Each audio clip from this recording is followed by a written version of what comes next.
Hello everyone, I'm so excited to share with you this short video on how to sell more wine to the trade using email marketing. By the way, this also works for distilled spirits. Just a quick note about who I am. My name is Ben Salisbury. Just over 6 years ago, I quit my job at Constellation Brands and started my own consulting agency.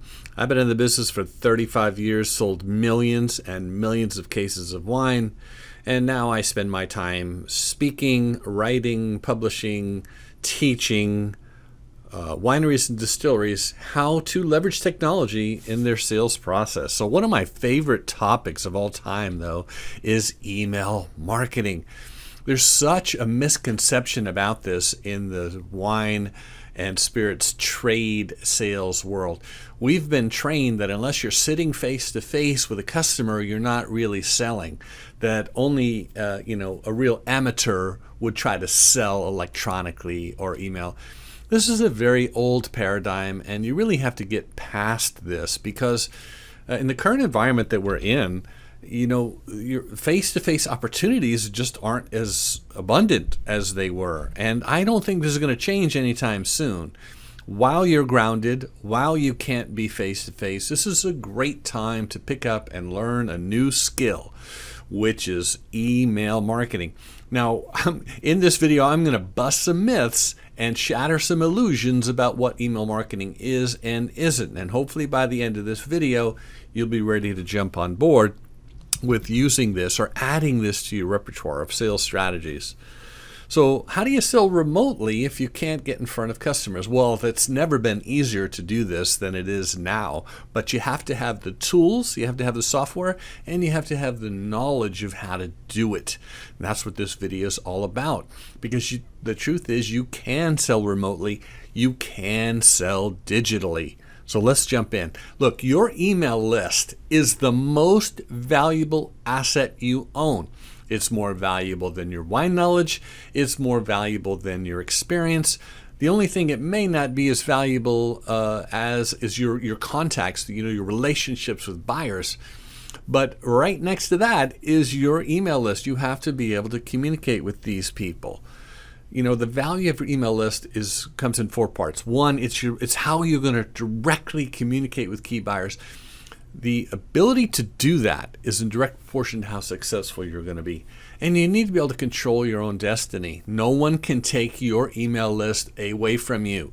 If you have your own MailChimp account, your own ConvertKit account, you have your own email software, no one can take that from you.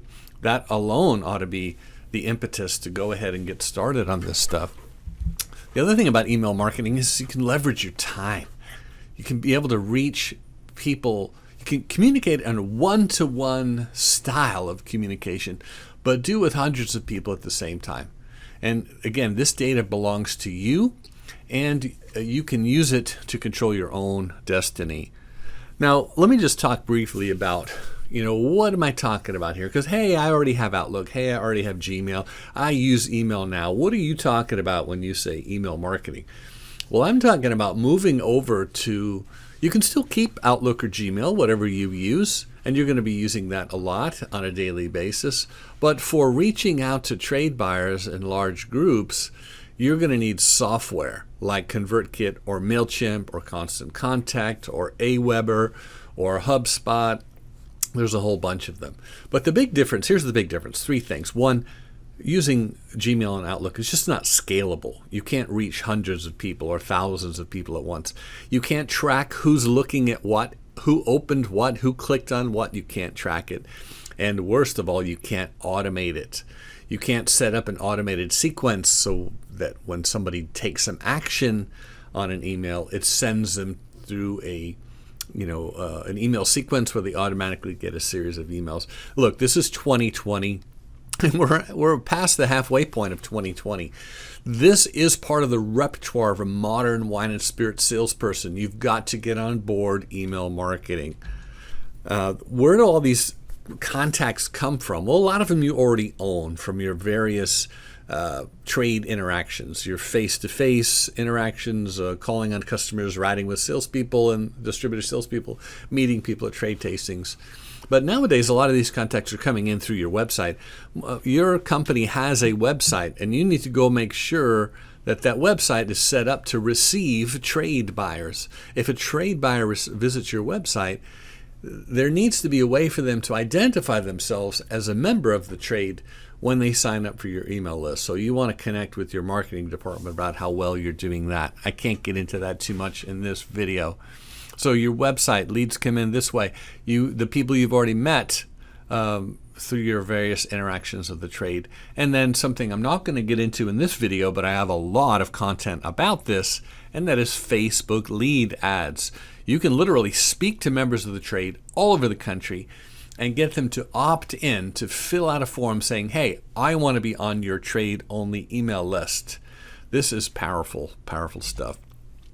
So let's talk about trade buyers. I mean, the idea that you would have a group of trade buyers, call it 1,000. Let's say you had 1,000 interested trade buyers in your email list. What could you do with that?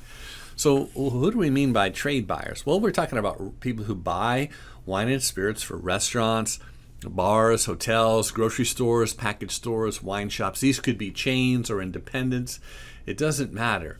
The key is to be able to talk to them all in a way that they want to be talked to. So what do these buyers want? What do trade buyers all over the country want? Well, there's three things they absolutely want: service, dependability, and trust. Let me tell you something. So much about sales success has nothing to do with the products themselves. Salespeople who like to sell by talking about the attributes of the product, they just don't go very far in their career because nobody likes to be sold. A sale should be a byproduct of a much larger relationship.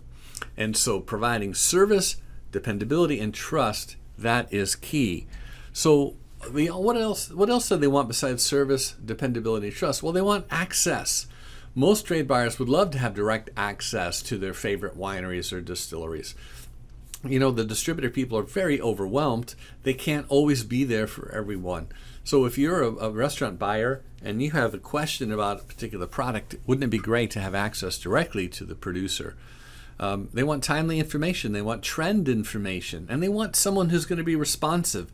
If I have a question about, whether or not, what is the alcohol content of a particular product, or how, when will this product be available in my market? When I have questions, I want them answered quickly if I'm a trade buyer.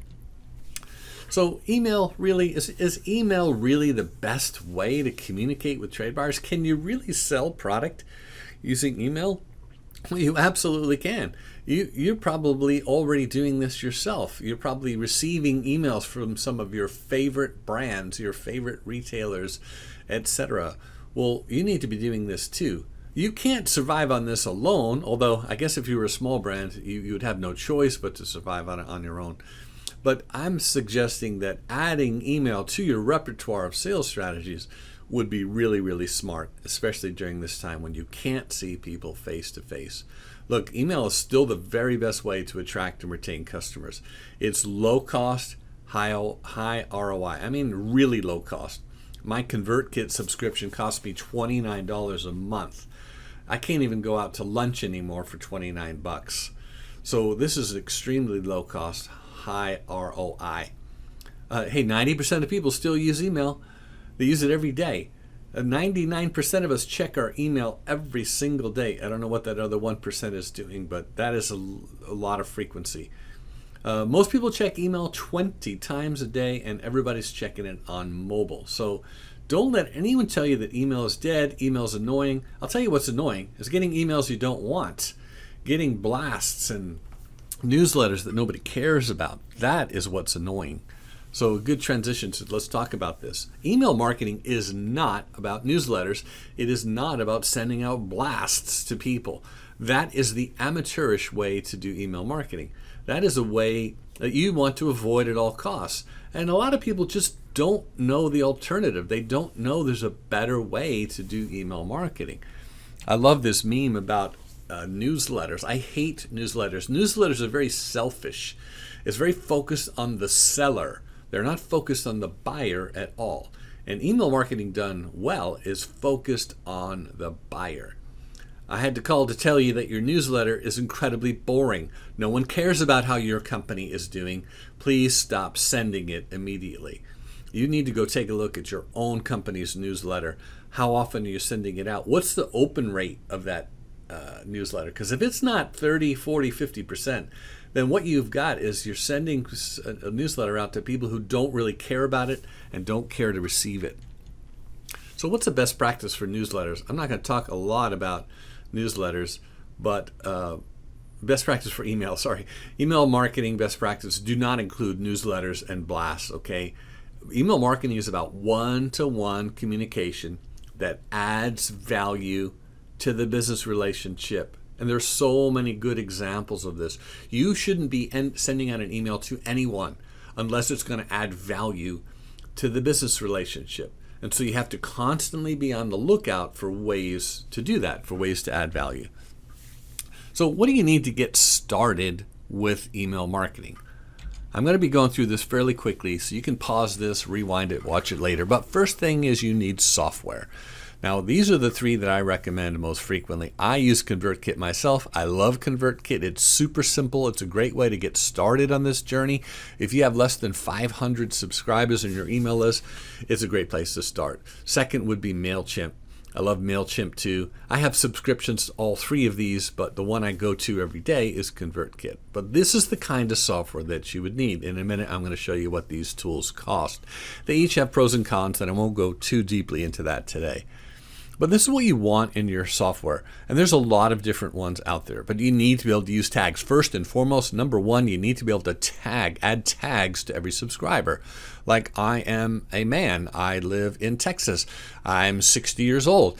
I have interest in whiskey. I have interest in red wines. All the information about me as a consumer can be tailored. All the communication to me can be tailored based on my preferences, and you should be able to do that too. The way you do that is through tags. You need to be able to create landing pages and forms inside your software. We won't get into that too much today, but don't plunk down money on an email marketing software that doesn't allow you to use pages and forms. And you need automation. You need to be able to have automation. And once again, we won't dive too deeply into that in this video. It's a bit of a more advanced skill. But before you choose a software, make sure it can do these four things: tags, landing pages and forms, automated sequences, and integrations, which has to do with how this software interacts with other software, like Facebook ads, for example. So these are the costs. You can there's a free MailChimp account, but it doesn't include automations. At some point, you would need to upgrade it. ConvertKit has a free one too. You need my affiliate link to get the ConvertKit subscription for free. But quite honestly, you're better off spending $30 a month because you get all the features that you're going to need. Constant Contact's a little bit more expensive, but this is the cost of these three. Now, there are others: OmniSend, ActiveCampaign, Aweber, GetResponse. A lot of people love Kajabi, HubSpot, etc. My expertise is in these three. These are the three that I own and use, and as I said, I use ConvertKit every day. So just a few basics about email marketing for the wine and spirits trade sales. First of all, you want to load in after you get your software set up, you want to load in your current warm customer contacts. These are people that would be looking forward to hearing from you. Let me just say a little bit more about that. Do you really know them? This is the litmus test. Will they be pleased to hear from you? Have they given you their business card in the past, perhaps? You don't want to go for quantity here. You want to go for quality. Take your existing customer list and load them into your new email marketing software. But make sure as you do, you're only grabbing the people who are going to be happy to hear from you, people that you know well. Then you can start segmenting your list based on tags. You just go into the software and start creating a bunch of tags. The other day I was helping somebody with a brand new subscription to the software. We set up some tags around geography, various interests. In a minute, I'm going to show you a few examples of a good use of tags. Then you make a list of ways you can provide valuable content to your subscribers. Sometimes it's inviting them to a special event or tasting. Sometimes it's inviting them to be part of your allocation list. maybe a new product that just got a great review, and you want to make sure they get a 6-pack of it. There's all kinds of things you can do, but you have to kind of be thinking of this ahead of time. And then you're ready to kind of send out your first broadcast, your first test. Let's talk a little bit about segmentation, because segmentation is the key to making sure your subscribers only receive the information that they want to receive. It helps you serve them better and respond to their needs better. And we do this through the use of tags. So in the Trade Buyer universe, you can start using, and don't worry about having too many tags. You can't have too many tags. Each person is an individual, and each person wants to receive information that's appropriate and interesting to them. You might have a tag for on or off premise. You might have a tag for their title. You might have a tag for the department they work in. You might have tags for their various levels of certification. Do they speak other languages? Have they been to your facility, your winery or your distillery?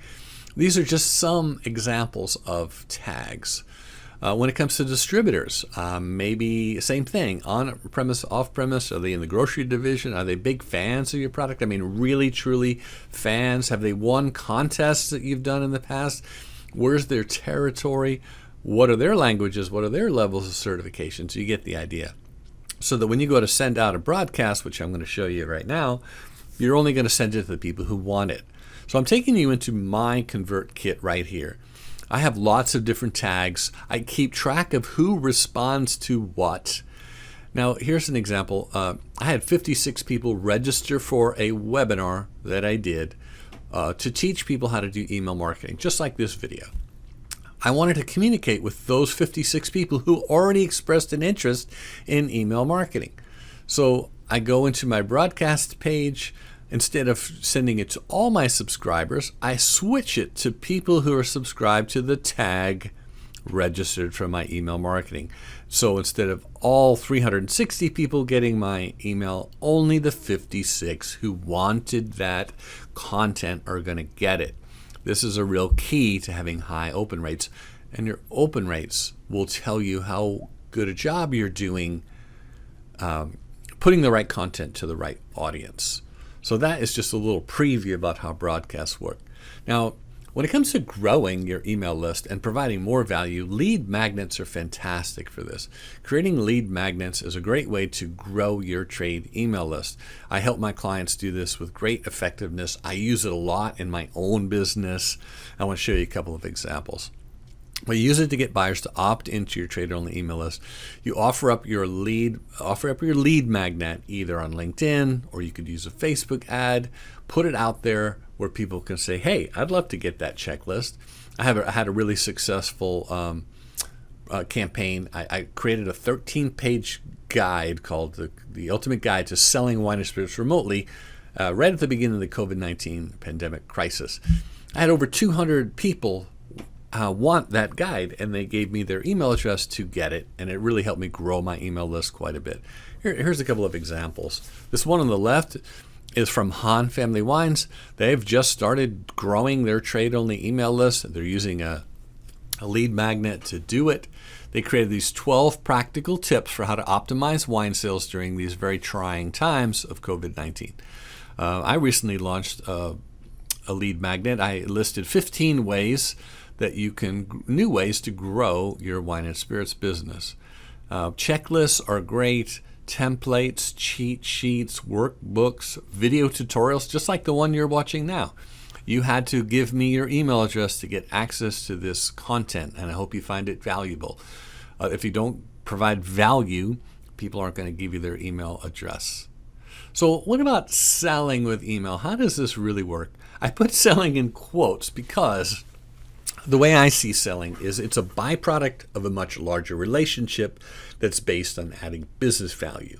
So you use email to provide a business value to your relationships, and the sales are going to happen organically. The sales will happen as a natural byproduct of that. So here's a little checklist, okay, where we are right now in this process. You've purchased your email marketing software. You've imported some of your warmest trade buyer email subscribers. You've created an initial set of tags and started putting those tags on each of the people.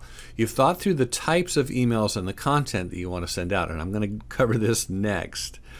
And then you've put together a simple calendar of content and try to look out far in advance. Today is July 13th, Monday, July 13th.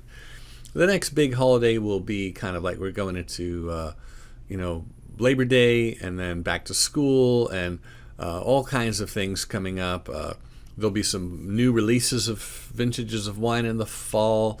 There'll be a harvest coming up. There'll be lots of things happening. Try to think down the road of what people might be interested in, what kind of content they'd be interested in. So let's talk about email types. There are basically 3 types of emails that you would use as a seller of wine or spirits: broadcasts, sequences, and newsletters. Today I just want to talk about broadcasts.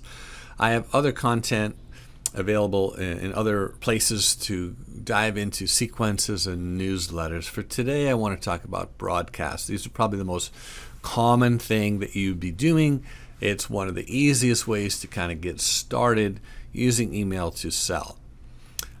You need to have a reason to send out a broadcast, not just because you feel like it. You need to be solving some problem, meeting a need, or adding value to the business relationship. One of my favorite broadcasts is I'm constantly reading the trade press, and if I find something that's really, really interesting, perhaps some new information, I like to get that in the hands of my customers, and I use a broadcast to do it. I keep it really, really simple and send it out. And the way I can tell if people are interested is how many of them open it, my open rate. So think about the life of a wine or spirits buyer for just a minute. They are overworked, underappreciated, super busy. They don't have a lot of time. When they check email, it's definitely on their phone. But a lot of them are very ambitious, very curious, competitive. They want to grow in their career. And as a supplier of wine and spirits, you could aid them in their career development by giving them lots of things of value. Here are some examples. You can use timely category information, timely trends. Let's say, I remember when Silicon Valley Bank first came out with their big annual industry report a few months ago. That would have been a great thing to just send a link to that report to all of your trade buyers. That would have been a good example of something to spend. Maybe there's a really great podcast and you listen to it and you're like, wow, everybody needs to listen to this podcast. You could send out a broadcast to all of your trade buyers with that information. New news is also really good. Anything that's new. When it comes to promoting your own stuff, though, you want to use this very sparingly. You don't want to overdo it on sending out every score, every new release. But if you think it's going to be valuable and interesting to people, then send it. Also inviting people to special events, whether it's virtual or in person, and just good old-fashioned appreciation and a thank you are great examples of using broadcasts. Now, there's a lot more to this that I'm not going to be able to get into today in this video, but I'm hoping this has sparked your interest in how to use email in the right way to build relationships with customers and to sell product. And so let's just talk very briefly about how to tell if you're doing it right. What is the ROI? And the first thing we want to look at is open rates. The industry average for email marketing is somewhere between 14 and 21%, depending on who you talk to. But we're much more interested in 50 to 80%. At the very bottom of the slide, you see my open rates of 48%. I'm constantly striving to improve my open rates, but 48% is way better than 21%. And that tells me that I'm putting the right content in front of the right customer. Open rates is the best way to tell if this stuff is working. If half the people are opening it on a consistent basis, they're interested in the value that you're providing. Click-through rates are another way to tell if this stuff is working. The industry average is 4 to 5%. Your goal should be 10 to 15%. Look, people are busy. They don't always click on stuff that's inside the email. So if you have a call to action like click here to request a sample or click here to RSVP for this winemaker lunch, that's where click segmentation really works. The whole goal here is to acquire more and more trade email subscribers and then to slowly and thoughtfully nurture those subscribers until eventually they're going to buy, they're going to refer you, and they're going to repeat their sales. Remember that the sale is merely a byproduct of a much larger relationship. Before I leave you, I want to talk about list hygiene. You want to remove people who don't want to be on your list. You want to make it as easy as possible for them to remove themselves, to unsubscribe. The key to keeping your open rates high and engaged email subscribers is to use a lot of segmentation, and tags are how you do it. And by all means, provide valuable content. If you keep providing valuable content, people will look forward to your emails. And you can pause this video and come back to these. I wanted to throw in at the end of the video a couple of email templates. This is a typical thank you or welcome email. When somebody first signs up for my email list, I like to send a welcome email. You can pause this right here and look through this, but I'm going to move on. Here's an example of an email invitation inviting someone to a special winemaker luncheon, etc. Here's a good chance to use click segmentation where they can RSVP right from inside the email invitation. So you can pause this and read through it at your leisure. I also included a glossary of terms. You have to learn a whole new language when you start doing email marketing. So again, pause it here and come back to this and read through this. And my last slide here has to do with just a kind of an overall picture of the customer journey. Buyers opt into your email list. You engage with them over time by adding value. Eventually, they're going to make some purchases. They're going to request a sample. They're going to come to know you through the way you've nurtured them through email marketing. This is a long-term process, a long-term relationship, and they will continue to purchase and tell other people. This is a great book to check out if you're going to go down the road of email marketing, called Jab, Jab, Jab, Right Hook by Gary Vaynerchuk. And it talks about this slow, patient process of building relationships with people digitally. So that's it. I hope that you enjoyed this video and found good value in it. I hope it has sparked an interest in you to get more information about it. I want to let you know I'm launching a new course called Wine Sales Stimulator, which will really dive into a lot more of the stuff we're talking about, especially the automation piece. So if you head on over to winesalesstimulator.com, you can join my wait list and be kept up to speed as to when this course is launching. So thank you very much for giving me your time today. I hope you found this valuable. I look forward to talking to you soon.